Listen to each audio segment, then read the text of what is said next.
Students मुझे सिर्फ 2 minute दीजिएगा, आई विल बैक। ठीक है, चलिए इसको रिकॉर्डिंग ऑन करते हैं। भाई यहाँ तक के मामला सारे क्लियर थे? कोई ऐसी बात जो समझ में ना आ रही हो तो पूछ लेना भाई।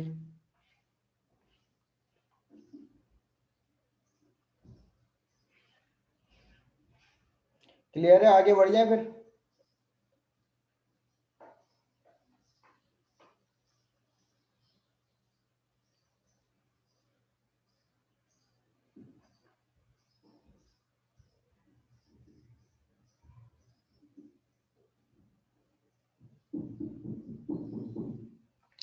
ओके जनाब, तो अब यहाँ पर हमारे पास इम्प्लीमेंटेशन क्या हो गई थी कि भाई हमने इंसर्ट भी रिकॉर्ड करवा लिया।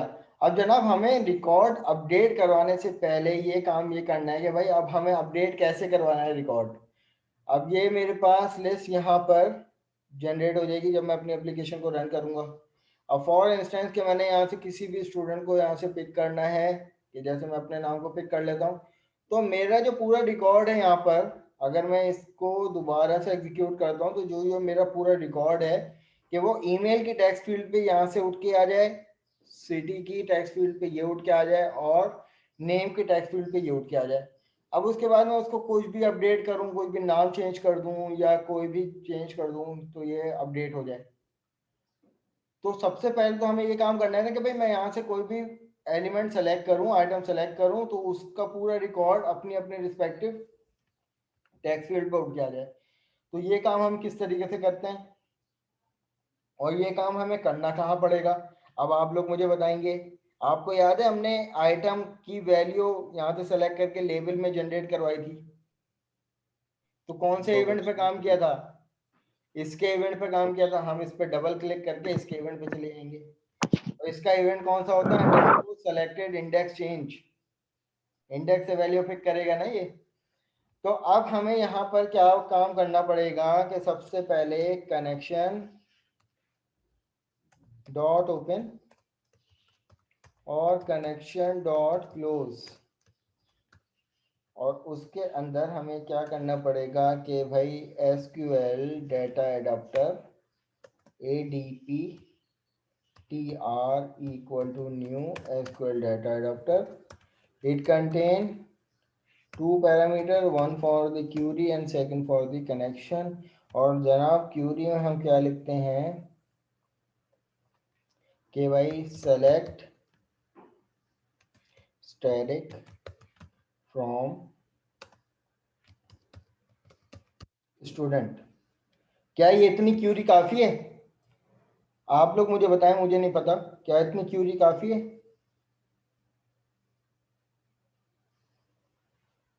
भाई ये तो मेरे पास ये तो इवेंट आ गया। अब मुझे आइटम सेलेक्ट करना है, तो यहाँ पे मुझे सर नहीं इसमें दे वेयर लगेगा, वेयर लगे। वेयर वाली वो लगेगा। वेयर के बाद नेम इक्वल टू, अब नेम इक्वल टू के बाद सिंगल कोटेशन, उसके अंदर डबल कोटेशन, उसके अंदर कॉन्केटिनेट करने के बाद अब जो हमें नेम पिक करना है जनाब वो ड्रॉप डाउन से करना है। और ड्रॉप डाउन क्या है मेरे पास? Combo box 1 dot selected item dot to string.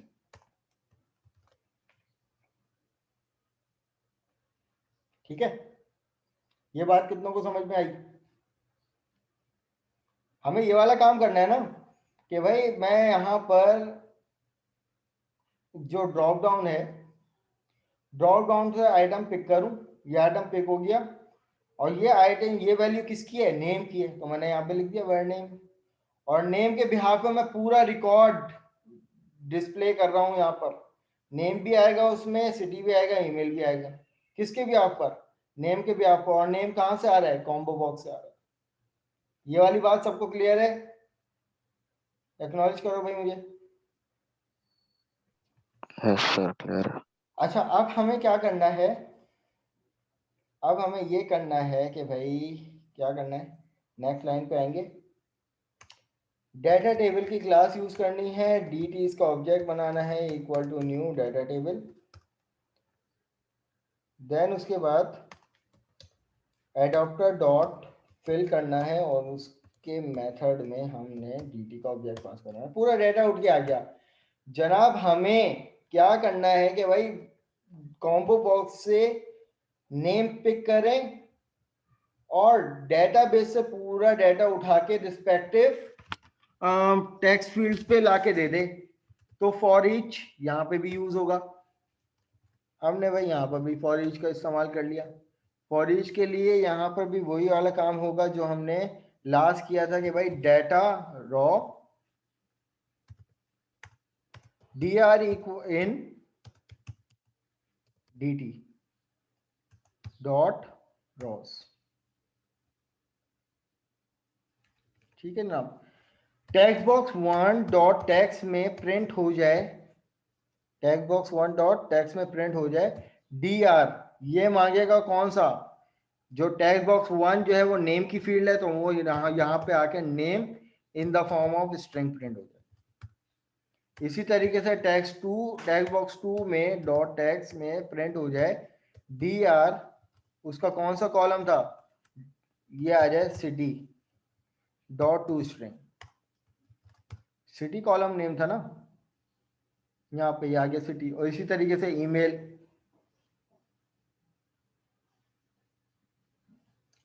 तो यहाँ पे मेरे पास आ जाएगा text box three dot text equal to dr और उसके इंडेक्स में ईमेल डॉट टू स्ट्रिंग। ठीक है जनाब। तो अब इससे क्या काम होगा, मैं अपनी एप्लीकेशन को पहले बिल्ड कर लेता हूं। बिल्ड सक्सेसफुली, देन उसके बाद यहाँ पर रिकॉर्ड मेरे पास डिस्प्ले भी हो रहा है।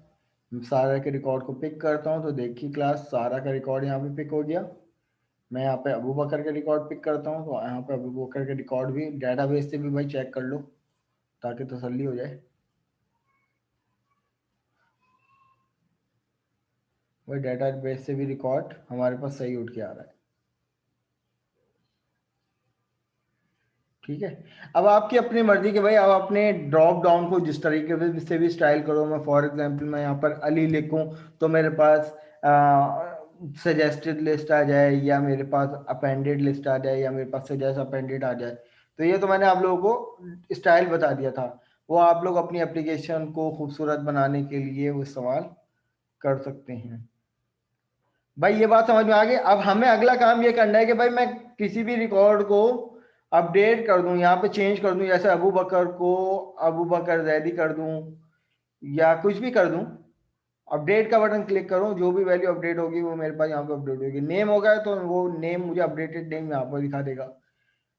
सही है। और अगर उसी नेम के बिहाफ पर अगर ये होगा तो ये हम डेटाबेस से देख लेंगे, क्योंकि डाटा की रिव्यू तो अभी हमने नहीं ली।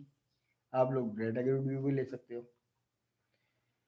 तो गालिबन हमें अपडेट करना है, तो इस बटन के पीछे अपडेट करना पड़ेगा। तो जनाब अपडेट के लिए हमें क्या करना सर पड़ेगा जी। सर आपने डॉट टू स्ट्रिंग कन्वर्ट क्यों करवाया, ये तो ऑलरेडी स्ट्रिंग है ना।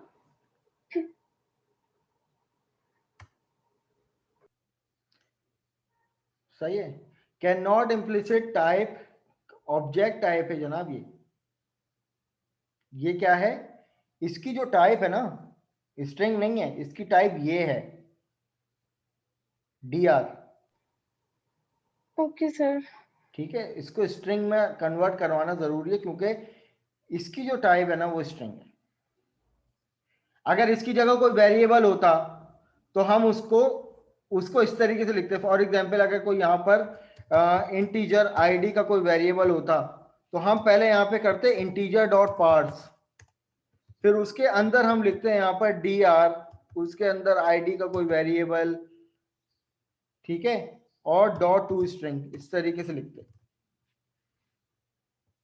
तो यहाँ पे ये देखो, अगर आपके पास कोई आईडी को आपने आइडेंटिटी कर दिया होता है, या आईडी को आप लिस्ट में इंप्लीमेंट करवा रहे होते, तो आप वेरिएबल इस्तेमाल करते और वेरिएबल को इस तरीके से लिखते। Right. Okay sir. Dot to string. अच्छा जनाब, अब हमें क्या करना है, इस बटन के पीछे अपडेट करना है। तो जनाब अपडेट के लिए क्या करना पड़ेगा, क्या करना पड़ेगा, वही काम करना पड़ेगा कि भाई कनेक्शन डॉट ओपन और कनेक्शन डॉट क्लोज।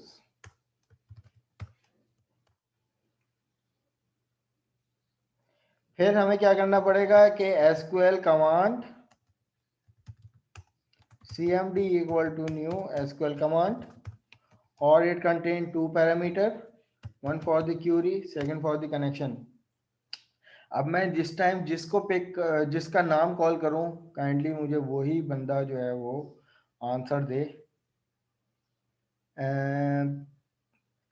12281 सुभाना। जी जनाब, सुन सकती हैं आप मुझे? सुभाना 12281। नहीं, वॉइस पे बात हो सकती है आपसे? Yes sir. सुभाना, मुझे बताएं कि ये क्या चीज़ है, इसको कहते क्या है ऊप की टर्म में, ऑब्जेक्ट ओरिएंटेड प्रोग्रामिंग की टर्म में?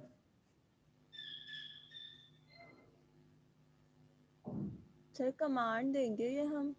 ऑब्जेक्ट ओरिएंटेड प्रोग्रामिंग की टर्म में इसको क्या कहते हैं, मैं ये पूछ रहा हूँ।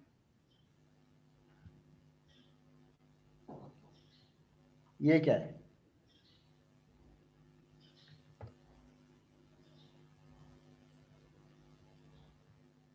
No idea about it? No sir. Thank you. अच्छा जी, ये अब मुझे बताएंगे कौन? 12117 मेहर रफीक। मेहर,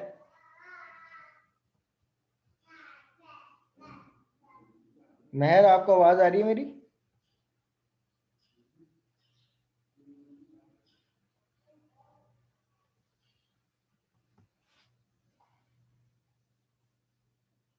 मेहर, ऑडियो में बात करेंगे भाई हम।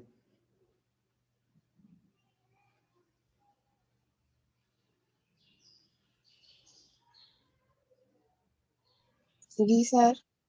बताइए इसको क्या कहते हैं ऑब्जेक्ट ओरिएंटेड प्रोग्रामिंग में?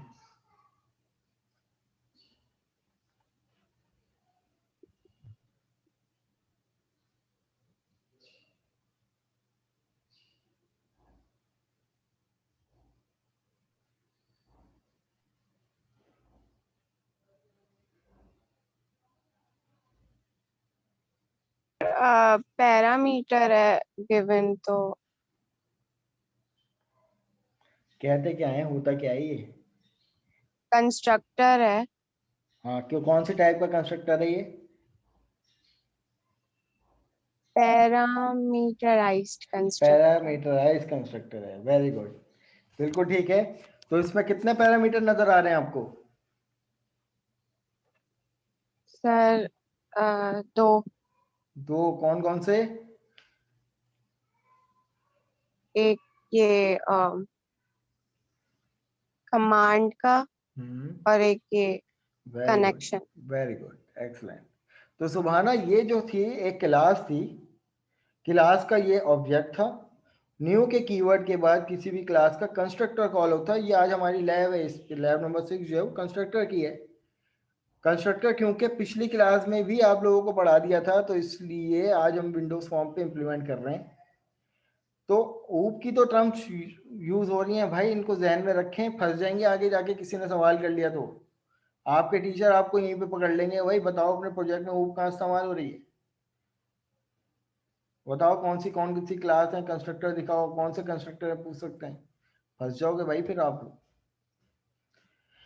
अच्छा जनाब, यहाँ पर हम बात कर रहे थे भाई अपडेट की। अब अपडेट हमें करना है किसके बिहाफ पर? हमें अपडेट करना है किसके बिहाफ पर? तो जनाब यहाँ पर अपडेट की क्यूरी आएगी। अपडेट टेबल का नाम क्या है? Student. Set name equal to single quotation, उसके अंदर डबल कोटेशन, उसके अंदर कॉन्केटिनेशन, और नेम में गालिबन आ जाएगा हमारे पास text box 1 dot text. Comma के बाद हमारे पास दूसरा कॉलम क्या है? सिटी का। City equal to single quotation, double quotation, concatenation, और उसके बाद हमारे पास यहाँ पे आ जाएगा text box 2 dot text, right. फिर कॉमा के बाद ईमेल, सॉरी,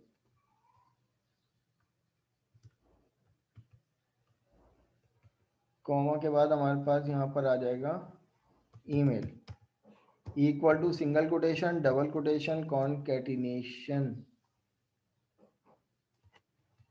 और कॉनकैटिनेशन में type box 3 dot tags email के लिए। क्या इतनी क्यूरी काफी है? कौन बताएगा? क्या इतनी क्यूरी काफी है? सर वेयर नेम, वेयर का क्लॉज भी आएगा? वेयर का क्लॉज भी आएगा, बिल्कुल आएगा। तो मैं यहाँ पर इसको यहाँ पे ले आता हूँ,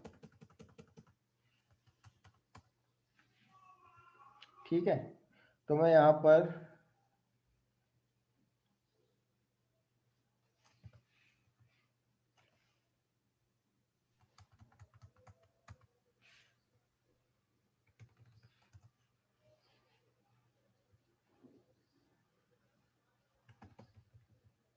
तो यहाँ पे क्या आएगा? वेयर, यार क्या हो गया? वेयर क्या लिखूं अब यहाँ पे? Where name equal to, name कहाँ से आएगा? Single quotation double quotation concatenation.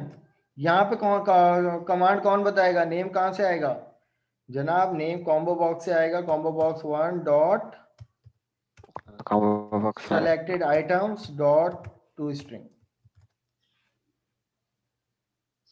सही है। तो ये मेरे पास कनेक्शन की कमांड हो, अपडेट हो गया। अब अपडेट के बाद हमें क्या करना है कि भाई cmd dot execute non query, और साथ साथ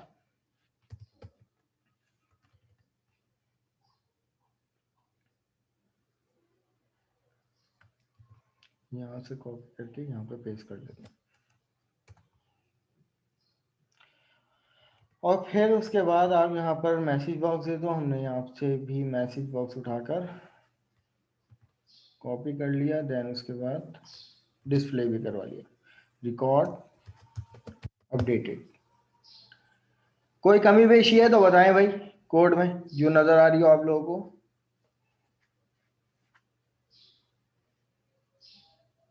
मैं यहाँ पर बिल्ड कर लेता हूँ, और बिल्ड करने के बाद यहाँ पर इसको रिट्रीव कर लेते हैं। यहाँ पे मेरे पास रिकॉर्ड आ रहे हैं सारे। मैं किसी भी रिकॉर्ड को सेलेक्ट कर लेता हूँ।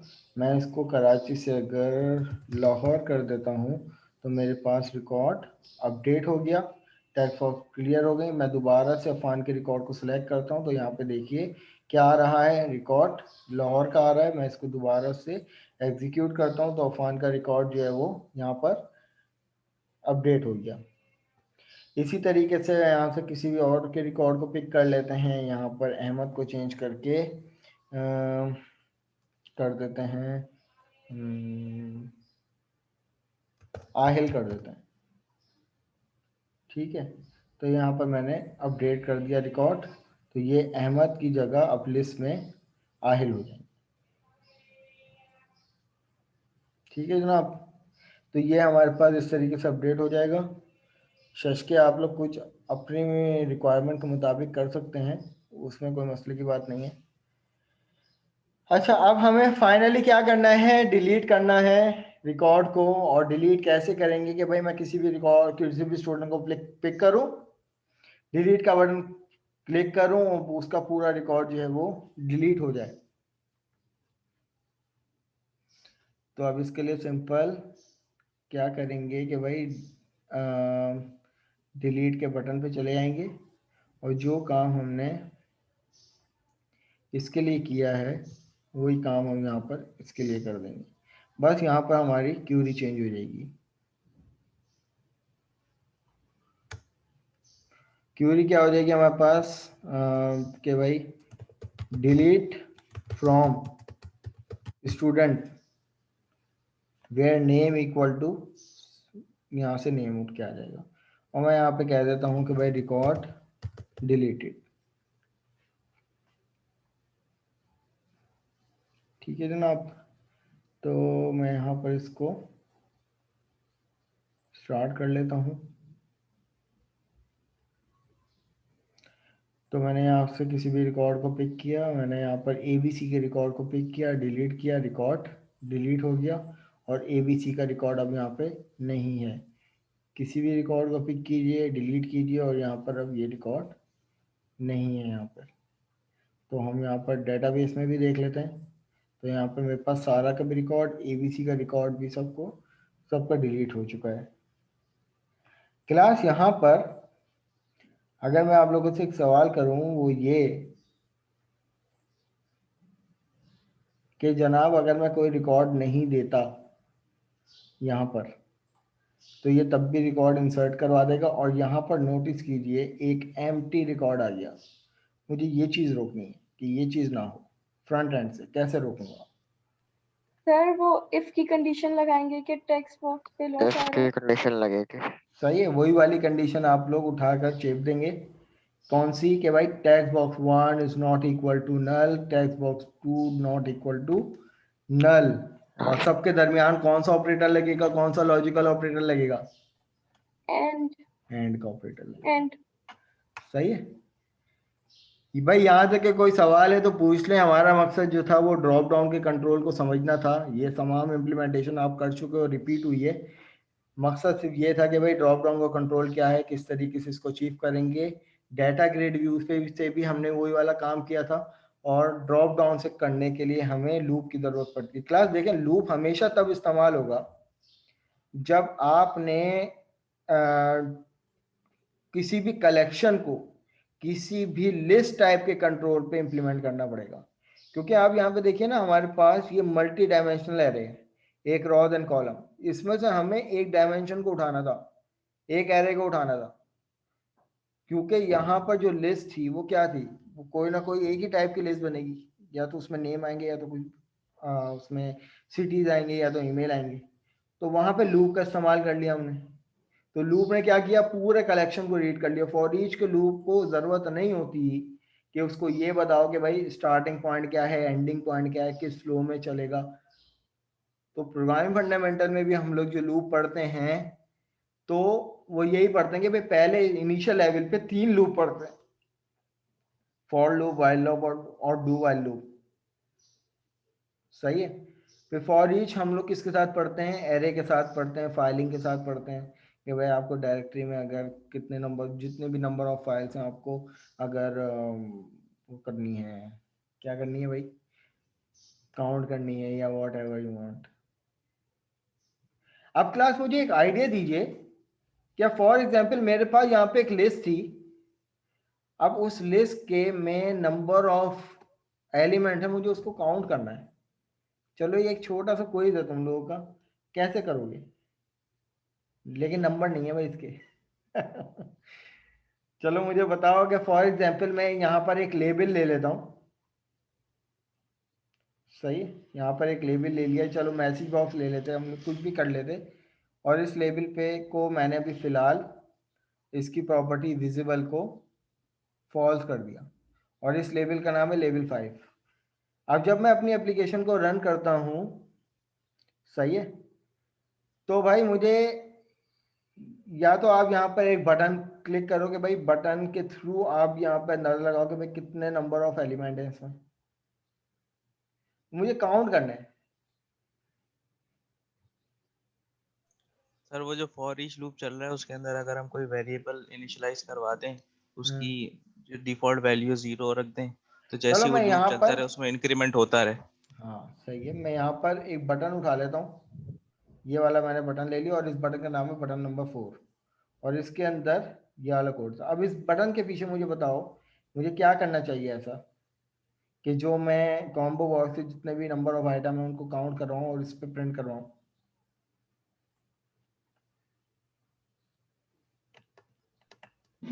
सर आप है ना वो इसके अंदर फॉर ईच के अंदर आप वो इंक्रीमेंट करवाते हैं i++ के नाम से, और मतलब आप पहले इनिशियलाइज कर दे और फिर i++ कर दे अंदर, और फिर लेबल 5.text में वो i की वैल्यू लिख दे। यानी आप ये कह रहे हो कि सबसे पहले भाई मुझे यहाँ पर connection dot open, connection dot close करना पड़ेगा, क्योंकि डेटाबेस से वैल्यू आ रही है ना मुझे। जी सर। तो पहले मुझे कनेक्शन देना पड़ेगा। तो मुझे पहले यहाँ पर डाटा को रिट्रीव करवाना पड़ेगा, तो मैं यहाँ पर SQL data SQL adapter adapter ADPTER equal to new data adapter, और इसके अंदर मैं कह देता हूँ कि भाई सेलेक्ट स्टैटिक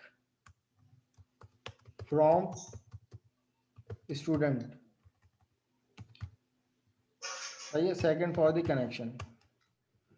तो अब उसके बाद मैं यहाँ पर लिखता हूँ, क्या कोई मैंने मिस्टेक कर दी,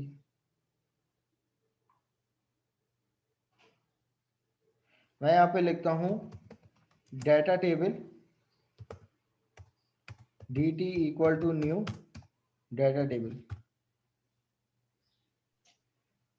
सही है। और एडाप्टर यहाँ पर आ जाएगा ADP डॉट फिल, और उसके अंदर आ जाएगा DT। अब मुझे बताइए कि भाई मैंने यहाँ पर फॉर ईच का लूप लगाना है, अब क्या करूँ, इसके अंदर वही मैं काम करूँ कि भाई data raw dr in dt dot Ross.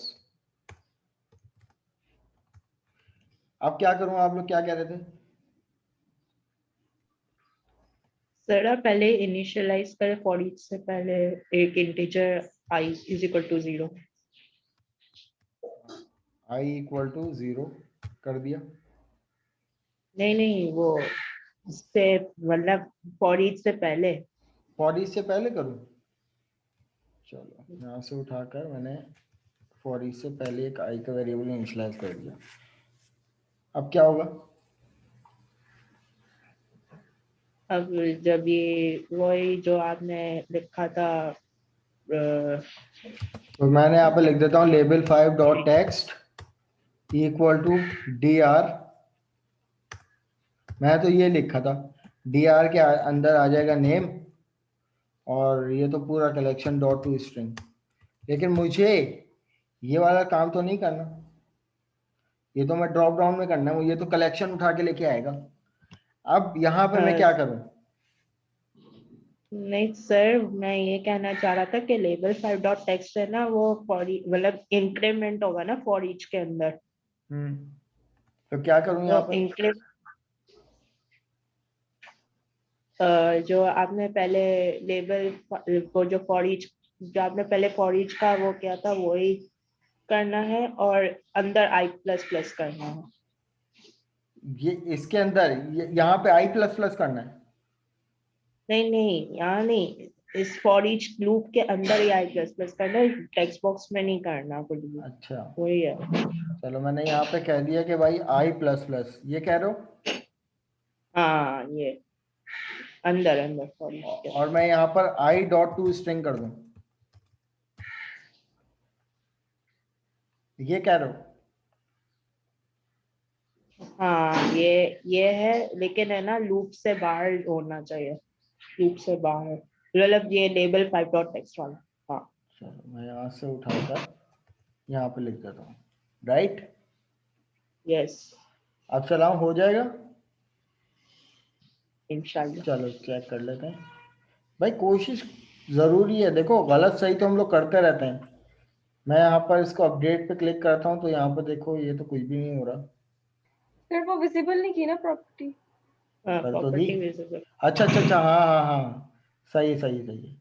यहाँ पर हमने प्रॉपर्टी विजिबल नहीं करी, very good. Level 5 dot visible equal to true, चलें अब देख लेते हैं। वेरी गुड, 1 2 3 4, लेकिन यहाँ तो 5 आ रहे हैं।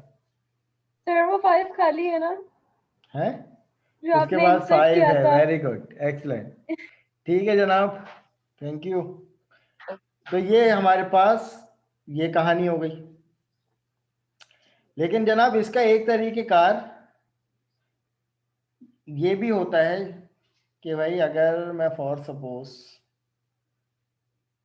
यहाँ पर ये मेरा डाटा उठा के लेके आएगा कॉम्बो बॉक्स में, मैं यहाँ पर लिख देता हूँ कि भाई combo box 1 dot items dot items equal to dr, ये आ जाएगा मेरे पास name dot to string, item dot add भी करवाया था ना, डॉट ऐड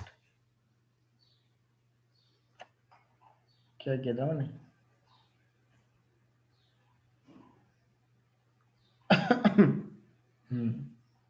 सॉरी, मैंने इक्वल टू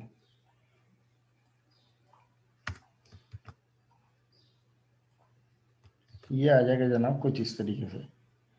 अब उसके बाद होता ये है कि मैं यहाँ पर ये वाला काम भी कर सकता था कि भाई combo box 1 dot items dot count, और यहाँ पर आ जाएगा कॉम्बो बॉक्स 1 डॉट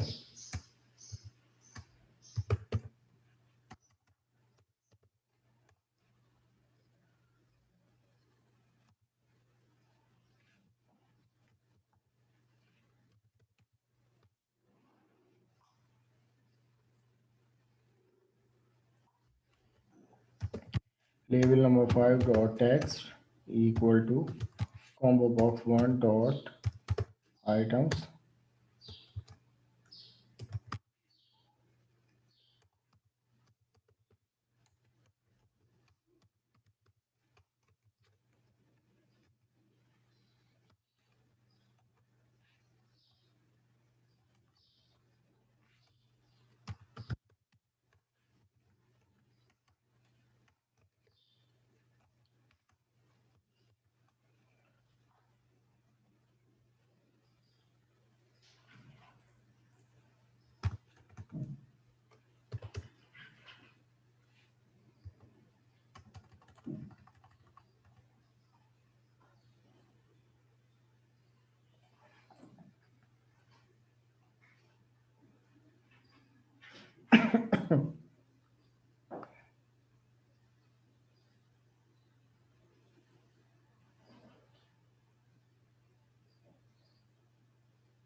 हमारे पास वायरल ये वाला भी एक मेथड होता है, पता नहीं क्यों नहीं चल रहा, इसको आप लोग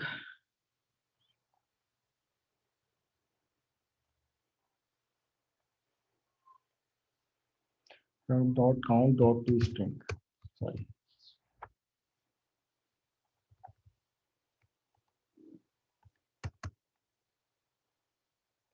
सही है इस तरीके से। मैं सेंटेक्स थोड़ा गलत कर रहा था। तो अब यहाँ पर जब मैं इसको बटन को क्लिक करूंगा तो ये मेरे पास नंबर ऑफ काउंट जनरेट कर देगा, राइट क्लास। तो जनाब यहाँ पर हमारे पास आज का कंटेंट हम लोग यहाँ पर वाइंड अप करते हैं, ठीक है। तो लैब नंबर 5 बेसिकली हम, क्योंकि लैब नंबर 6 जो है वो हमारे पर कंस्ट्रक्टर पे थी, पिछली क्लास में इम्प्लीमेंट कर चुके थे कंस्ट्रक्टर पे। लैब नंबर 7 जो होगी वो हम अपने नेक्स्ट क्लास में इम्प्लीमेंट करेंगे, क्योंकि 7वां वीक है। कंस्ट्रक्टर की टाइप्स थी और फिर हमने यहाँ पर ये एग्जाम्पल इम्प्लीमेंट कर ली। भाई यहाँ तक का कोई सवाल है तो भाई पूछ ले मुझसे, फिर हम लोग अपनी अटेंडेंस की तरफ आते हैं। सर जी पूछिए। सर सवाल ये है कि जो आपने टेक्स्ट बॉक्स 1 डॉट टेक्स्ट ये सब अलग क्लास में किस तरह से इम्प्लीमेंट होगा, अलग एक्सेस तो होगा नहीं, तो देखो किस मैं तरह तुम से लोगों को करें? बताऊं, तुम लोग परेशान हो रहे थे इस बात पे कि भाई क्लास में, यूजर डिफाइंड क्लास में कुछ एक्सेसिबल नहीं होता विंडोज फॉर्म का कंट्रोल। पहली बात, आपने जो क्लास बनाते हैं उसके अंदर वेरिएबल्स, प्रॉपर्टीज, मेथड का इस्तेमाल करते हैं, मेथड के अंदर पैरामीटर्स का इस्तेमाल करते हैं, उस क्लास को फॉर्म के पीछे पहले ऑब्जेक्ट बना के इम्प्लीमेंट करते हैं और उस ऑब्जेक्ट के थ्रू तमाम उसकी प्रॉपर्टीज, उसके वेरिएबल्स और उसके मेथड्स को इम्प्लीमेंट करते हैं। और उन मेथड में एज अ पैरामीटर के आर्गुमेंट के तौर पर टेक्स्ट फील्ड यूज हो रही होती है कि जहां से यूजर इनपुट आ रहा होता है।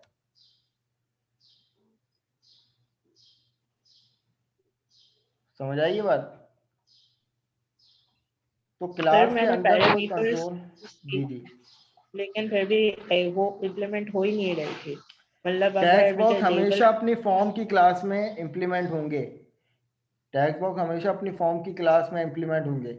अगर फॉर सपोज कोई नई क्लास आप बना रहे हो ना, तो नई क्लास के अंदर जो वेरिएबल यूज किए हुए होंगे, पहले क्लास का ऑब्जेक्ट बनेगा। फॉर एग्जाम्पल यहाँ पे क्लास आ जाएगी XYZ इक्वल टू न्यू करके क्लास का नाम आप दोगे, इसका ऑब्जेक्ट बनेगा इस तरीके से। फिर ये जो XYZ डॉट करने के बाद, XYZ डॉट करने के बाद आपको क्लास के एट्रीब्यूट मिलेंगे, मेथड मिलेंगे। अब मेथड को इंप्लीमेंट करवाओ, मेथड मांगेगा आपसे पैरामीटर, तो वहां पे पैरामीटर में आर्ग्यूमेंट के तौर पर आप टेक्स्ट बॉक्स 1, कॉम्बो बॉक्स या कुछ भी आप इंप्लीमेंट वहां पे करवाओगे उस तरीके से।